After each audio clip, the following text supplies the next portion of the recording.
మరి నిన్న జనసేన పార్టీ అధ్యక్షులు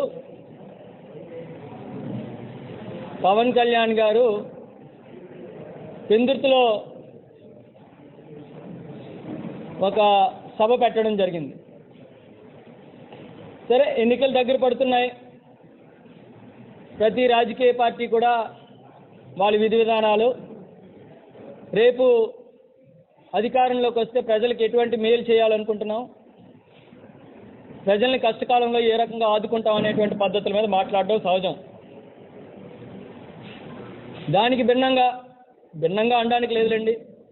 మరి పవన్ కళ్యాణ్ గారు ఎప్పుడు కూడా ఆయన ఏ రకమైనటువంటి విధానంగా మాట్లాడతారని మన అందరికి కూడా తెలుసు. ఎక్కడ కూడా రేపు రాబోయే కాలంలో ప్రజలకు ఏం మంచి చేయాలనుకుంటున్నాం చెప్పడం మానేసి ఏదో రకంగా అక్కడ ఉన్నటువంటి నాయకుల్ని, ఆ స్థానికంగా ఉన్నటువంటి ప్రతిపక్ష నాయకులు కానీ, లేదంటే అధికార పార్టీలో ఉన్నటువంటి నాయకులు కానీ ఏ రకంగా దోషంలాడాలి అనేటువంటిది ఒక్కటే ఆయన ఎజెండాగా మాట్లాడడం మనం చూస్తుంటాం. అందులో భాగంగా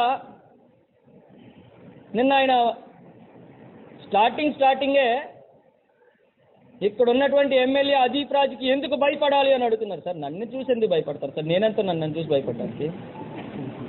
మీలో సగం కూడా ఉండను, హైట్లోనే ఉండను, వెయిట్లోనే ఉండను. నన్ను చూసి ఎవరు భయపడతారు? నన్ను చూసి ఎవరు భయపడాలని నేను రోజు కోరుకోను. నన్ను చూస్తే అభిమానంగా అన్నా బాగున్నావా అని అడగాలని నేను కోరుకుంటాను తప్ప నన్ను చూసి భయపడాలని ఏ రోజు నేను కోరుకోను. ఆ వ్యక్తిత్వం కూడా నాది కాదు. ఇంక ఏదో రకంగా మరొకసారి అంటారు,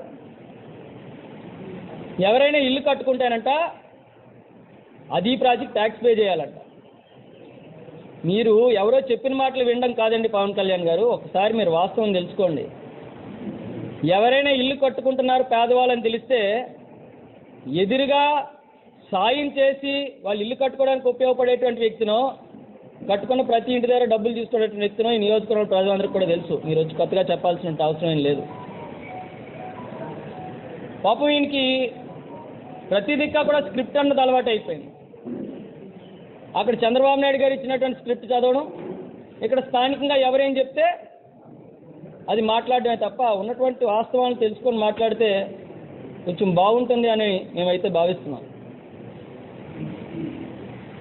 ఈ నియోజకవర్గంలో ఏదో అక్రమాలు జరిగిపోతున్నాయి, అన్యాయాలు జరిగిపోతున్నాయి. వీటన్నిటి నుంచి విముక్తి చెందాలి అంటే పంచకర్ల రమేష్ బాబు గారిని గెలిపించాలన్నారు. మరి ఒకసారి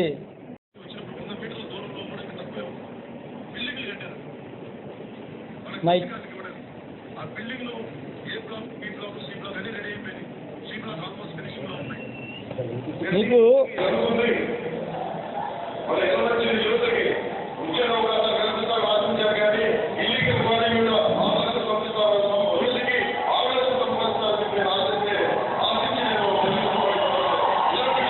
రోజుకి 6 లక్షలు సంపాదిస్తున్నాడు.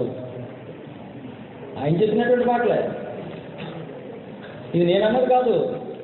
పవన్ కళ్యాణ్ గారు నేరుగా ఇదే రమేష్ బాబు గారిని ఎవరినైతే గెలిపించమన్నారో ఆయన కోసం ఆయన మాట్లాడేటట్టు మాట్లాడారు. ఇవాళ ఇక్కడ ఉన్నటువంటి నియోజకవర్గం మంచి జరగాలంటే ఈయన గెలిపించాలట పంచకర్ల రమేష్ బాబు గారిని. అంటే ఇప్పుడు 6 లక్షలు పారిపోయి రోజుకు 6 లక్షలు పోయి 20 లక్షలు సంపాదించాలా గ్రావెల్ మీద? ఆయనే చెప్పారు, హుదూదు టైంలో వచ్చినటువంటి ఇల్లులు A block, B block, C block complete అయిపోతే అవి ఇవ్వడానికి, పేద ప్రజలకు అందించడానికి బ్లాక్ ఎంతని చెప్పి కమిషన్ తీసుకున్నారు. ఆయనే మాట్లాడారు. అటువంటి వ్యక్తిని ఈరోజు మీరు పక్కన నిలబెట్టుకొని వీరుడు సూర్యుడు, మీ నీతి నిజాయితీ, మీ ఎథిక్స్ ఏంటనుకున్నది అక్కడే క్లియర్గా కనబడుతుంది. మొట్టమొదట ఆశ్చర్యం ఏంటంటే, ఆశ్చర్యపోవడానికి ఏం లేదు కానీ పవన్ కళ్యాణ్ గారు స్టేట్మెంట్ ఇచ్చారు ఒక 4 నెలలు 5 నెలల క్రితం అనుకుంటా. ఓసరవెల్లిలా పార్టీలు మారేటువంటి వ్యక్తుల్ని మా పార్టీలోకి తీసుకోము చెప్పినటువంటి మరుసటి రోజే పంచకర్ల రమేష్ బాబు పార్టీలో జాయిన్. మీరు చెప్పేటువంటి మాటలకి, మీరు చేసేటువంటి చేష్టలకి ఎక్కడా కూడా పొంతన ఉండదన్నటువంటిది వాళ్ళ ప్రజలందరికీ కూడా అర్థమైంది. ఈరోజు ఏదైనా మాట్లాడుతున్నప్పుడు స్థానికంగా ఉన్నటువంటి పరిస్థితుల్ని తెలుసుకొని మాట్లాడాలని నేనైతే కోరుతున్నాను. మళ్ళీ మళ్ళీ చెప్తున్నాను, నన్ను చూసి దయచేసి ఎవరు కూడా భయపడరు కూడా. నన్ను చూసి ఏం భయపడుతున్నాను బాబు, నేను ఎంత ఉన్నాను అసలు, ఆ పర్సనాలిటీ ఏంటి నన్ను చూసి భయపడుతున్నాను. ఇంకా రౌడీయిజం అంట, వైసీపీ వాళ్ళు రౌడీయిజం చేస్తున్నారు.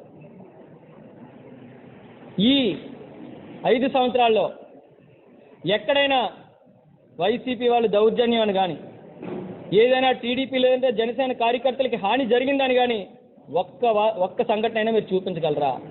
ఇంకా అధికారంలోకే రాలే, ఇంకా మీరు అధికారంలోకి ఎన్నికలు అవ్వలేదు, అధికారంలో కూడా రాకముందే మొన్నే ఒక 10 రోజుల క్రితం ఒక బీసీ సామాజిక వర్గానికి సంబంధించినటువంటి, ఒక యాదవ సామాజిక వర్గానికి సంబంధించినటువంటి ఒక కార్పొరేటర్, టీడీపీ కార్పొరేటర్ని నలుగురిలో పట్టుకొని చేసుకునేటువంటి పరిస్థితి మీ జనసేన నాయకులకు వచ్చింది అంటే, మరి ఈ రోజే మీరు ఎలా ఉంటే రేపు అధికారంలోకి వస్తే మీరు రౌడీయిజం ఎలా ఉంటుందని ప్రజలు గమనించాలి. ఇది వాస్తవమా కాదా? అది ఒక గౌరవ కార్పొరేటర్ని, ఒక బీసీ వర్గానికి సంబంధించిన ఒక కార్పొరేటర్ని ఇవాళ వెళ్ళి నలుగురిలో చేసుకునేటువంటి పరిస్థితి వస్తే ఇంకా సామాన్య ప్రజలు రేపు ఏ రకంగా బ్రతుకుతారు? మీరు కానీ అధికారంలోకి వస్తే మీ అని చెప్పి నేను అడుగుతున్నాను. ఇంకా విజయసాయి రెడ్డి గారి కోసం, సుబ్బారెడ్డి గారి కోసం, మిథున్ రెడ్డి గారి కోసం, పెద్దిరెడ్డి రామచంద్రారెడ్డి గారి కోసం అన్ని మాటలు కూడా అందరి కోసం కూడా మాట్లాడుతున్నారు మీరు. నన్నేమో అదీప్ రాజ్ నువ్వు ఒక ఆఫ్టర్ ఆల్ ఎమ్మెల్యే. నేను ఎమ్మెల్యేనండి, నేను ఎమ్మెల్యే కాదని నేను అనట్లేదు కదా, నేను ఎమ్మెల్యే, నేను ఆఫ్టర్ ఆల్ ఎమ్మెల్యేనే. ఈ ప్రజలందరూ కూడా, ఈ నియోజకవర్గంలో ప్రజలందరూ కూడా 1,00,000 మంది, 40 ఓట్లు తక్కువ 1,00,000 మంది ఓట్లు వేస్తే అయినటువంటి ఆఫ్టర్ ఆల్ ఎమ్మెల్యేని. మరి మీరు 1,00,000 మంది ఓట్లు వేసి గెలిపించి నేనే ఆఫ్టర్ ఆల్ అయితే మరి రెండు చోట్ల ఓడిపోయినటువంటి మిమ్మల్ని ఏమనాలి చెప్పండి సార్? పవన్ కళ్యాణ్ గారు గట్టిగా ఏమైనా మాట్లాడితే మీ ఫ్యాన్స్కి కోపాలు వస్తాయి, కుటుంబాల మీద లేదంటే వ్యక్తిగత జీవితాల మీద ఉన్నవి లేనివి కల్పించి ఇంట్లో ఆడవాళ్ళని సైతం వదలకుండా ఇష్టానుసార ప్రచారాలు, దుష్ప్రచారాలు చేసేటువంటి కోపాలు వచ్చేస్తాయి. మేము ఏ రోజు కూడా అటువంటి రాజకీయాలకు పాటుపడలేదు. జగన్మోహన్ రెడ్డి గారు మాకు ఒక సంస్కృతి, సాంప్రదాయం, ఒక పద్ధతి అనేటువంటిది ఉంది. మా పార్టీకి ఎథిక్స్కి కట్టుబడి ఉంటాం. ఈరోజు నేను అడుగుతున్నా ఇదే పంచకర్ల రమేష్ బాబు గారిని, అదీప్ రాజ్ అనేటువంటి వ్యక్తి ఎక్కడుంటాడు అని అడిగితే ఉదయం 6 గంటకల్లా రాంపురం ఇంటికి వెళ్తే ఇక్కడ ఈ కుర్చీలోనే ఇలాగే కూర్చొని అందరికీ అందుబాటులో ఉంటా. ఊరిలో ఉంటే మాత్రం ఖచ్చితంగా ఒక అరగంట ఇటు అటు అయినా కుర్చీలో కూర్చొని ఉంటా.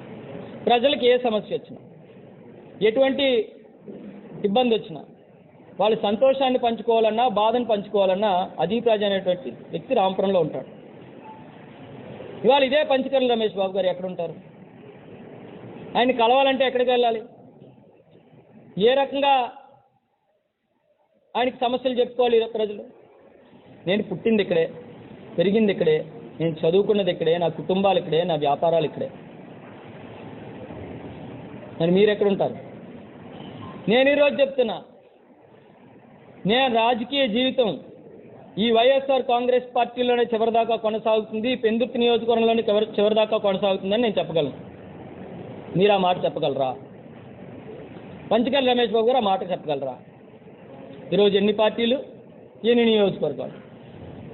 ప్రజారాజ్యంలో మొదలుపెట్టి, పెందుర్తిలో ప్రజారాజ్యంలో మొదలుపెట్టి కాంగ్రెస్ పార్టీలోకి వెళ్ళి యలమంచిలో టీడీపీ, వైజాగ్లో వైసీపీ, మళ్ళీ పెందుర్తిలో జనసేన, రేపు ఇంకా కేఏ పాల్ పార్టీ ఒకటే మిగిలింది. నేను అలా కాదు. నేను ఈరోజు చెప్తున్నా, నేను గెలిచినా, ఓడినా, చచ్చినా, బ్రతికినా నా రాజకీయ జీవితం వైఎస్ఆర్ కాంగ్రెస్ పార్టీలో ఈ పెందుర్తి నియోజక ప్రజలతోనే అంటున్నాను. నేను ధైర్యంగా చెప్పగలను. మీరు చెప్పగలరా? ఇదే మాట అడిగితే మన ఆయనే చెప్పారు, అదీప్ రాజ్ మన స్థానికుడు కాదు అంటున్నారు. నేను కూడా సుజాత నగర్లో నేను సైట్లు చూసుకున్నాను. నన్ను గెలిపిస్తే నేను ఇక్కడ ఇల్లు కట్టుకొని అందుబాటులో ఉంటాను అంటే, ఒకవేళ ఓడిపోతే మళ్ళీ పెట్టేబాటు సర్దుకొని వెళ్ళిపోతారు ప్రజలు. మరి అప్పుడు మీ వెనకాల తిరిగిన ప్రజల పరిస్థితి ఏంటి? కాబట్టి నేను ఈ రోజు వరకు కూడా ఇటువంటి ఒక సమావేశం పెట్టలేదు. ఎందుకంటే ఎవరి పని రాజకీయాల్లో ఉన్నప్పుడు ఎవరి పని వాళ్ళు చేసుకుంటుంటారు. కానీ ఉన్నవి లేనివి వచ్చి ఉన్నవి లేనివి వచ్చి ఇష్టమొచ్చారుగా ఏదో మాట్లాడాలి కదా అని మాట్లాడితే మాత్రం ఉపేక్షించేటువంటి పరిస్థితి ఉంది. దయచేసి మీ గౌరవాన్ని మీరు కాపాడుకోండి. దిగజారుడు రాజకీయాలు చేయొద్దు అని చెప్పి తెలియజేసుకుంటూ, ఇంకా ఇందాక నేను చెప్పినట్టు పెద్దిరెడ్డి గారి కోసం ఇంకొకరి కోసం మాట్లాడినప్పటికీ కూడా ప్రజలేం పట్టించుకునేటువంటి పరిస్థితిలో లేరు. ఇవాళ మనం ఏదైనా మాట్లాడినప్పుడు సమఉజ్జీలు అయి ఉండాలి. మాట్లాడితేనే మనం తీసుకోవాలి. మాట్లాడిన ప్రతి దానికి వాళ్ళు సుబ్బారెడ్డి గారిని అన్నారు కదా అని సుబ్బారెడ్డి గారు వచ్చి మాట్లాడిన పరిస్థితి అవసరం లేదు. ప్రజలన్నీ కూడా గమనిస్తుంటారు. రేపు మీకు అది చేత కాకి ఇవాళ నేను అడుగుతున్నా. పంచకర్ల గారు అంటారు, అదీప్ రాజు నేను ఎమ్మెల్యే అయ్యే టైంకి నా కార్లు వెనకాదలు పరిగెట్టేటువంటి వయసు, పాకురుతూ బంగురుతూ ఉండేటువంటి వాడు. నా పర్సనాలిటీ చిన్నది అంతే, వయసు చిన్నది కాదు. మీరు ఎమ్మెల్యే అయ్యేసరికి నేను 3200 ఓట్లు ఉన్నటువంటి ఒక మేజర్ పంచాయతీకి ఏకగ్రీవ సర్పంచ్ని నేను. మీరు ఎమ్మెల్యే అయ్యేసరికి 36 మండలాలు ఉన్నటువంటి విశాఖపట్నం రూరల్ జిల్లాకి యోజన విభాగం అధ్యక్షుడు నేను రాజశేఖర రెడ్డి గారి హయాంలో. మీరు ఎమ్మెల్యే అయ్యేసరికి 72 మంది పేద కుటుంబాలకి నా సొంత నిధులతో ఇల్లు కట్టించాను. మీరు 15 సంవత్సరాల్లో కనీసం ఒక పాకని వేయించారు ఎవరికైనా? కార్లు వెనకాదలు పరిగెట్టాల్సిన అవసరం నాకు లేదండి. చిన్నప్పటి నుంచి నాన్నగారు ఆశిస్తూ అన్ని చక్కగా మీరే పరిగెడతారు. ఏ నాయకులు వస్తే ఏ పార్టీ కారు వెనకాదలు పరిగెట్టాలా, ఆ నాయకుని పట్టుకోవాలి, ఏ పార్టీలోకి వెళ్ళాలని ఆ పార్టీ నాయకులు కార్లు చుట్టూ పరిగెట్టే పరిస్థితి వీధి కానీ మాకు కాదు. దయచేసి కొంచెం హుందాగా రాజకీయాలు చేసుకుందాం. మీ ప్రచారం మీ పని మీరు చేసుకోండి, మా ప్రచారం మా పని మేము చేసుకోండి. ఉన్నవి లేనివి కల్పించేటువంటి విషయాలు మాత్రం దయచేసి మానుకోమని చెప్పి నేను తెలియజేసుకుంటూ సెలవు తీసుకున్నాను.